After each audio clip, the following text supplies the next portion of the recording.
Somewhere around hour 3 on a long drive, the podcasts run out, your travel companion falls asleep, and it's just you and the road, as well as your own thoughts. And that's where things start to get interesting.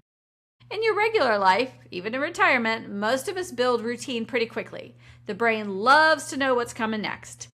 You have your morning rhythm, your familiar routines, your usual places, and your life reflects back to you who you are every single day. And then you get in the car and drive somewhere far enough that all of that falls away. No agenda, no role to play, no one expecting anything from you by the end of the day, just miles of open road and whoever shows up when the structure disappears.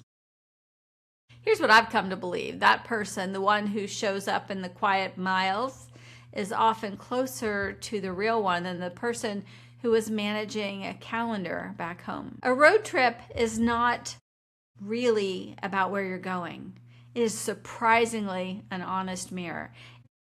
It shows you how you handle things not going according to plan, because they won't. The restaurant you researched for weeks is closed on Mondays. You'll miss the exit. It rains 3 days straight in a place you chose specifically for the sunshine. And in those moments, you find out something genuinely useful about yourself. Can you pivot with curiosity and a little humor?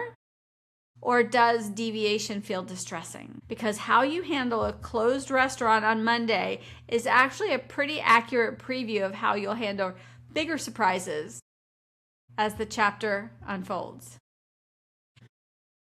And here's the reveal. What you reach for on a truly free day with no agenda and no one watching you is your compass. The museum or hiking trail or a diner where you sit for 2 hours watching the town go by.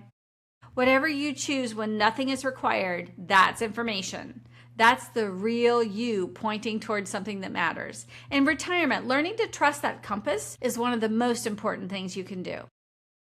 The road has a way of telling us the truth about ourselves. Gently, mostly.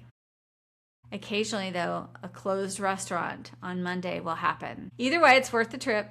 Keep the windows down, the wind blowing in your hair, if you have any. I'm Leslie Miserak, Executive and Retirement Coach. You can find me at shapingyourretirement.com as well as getcourageous.com. And remember, this is not your grandparents' retirement.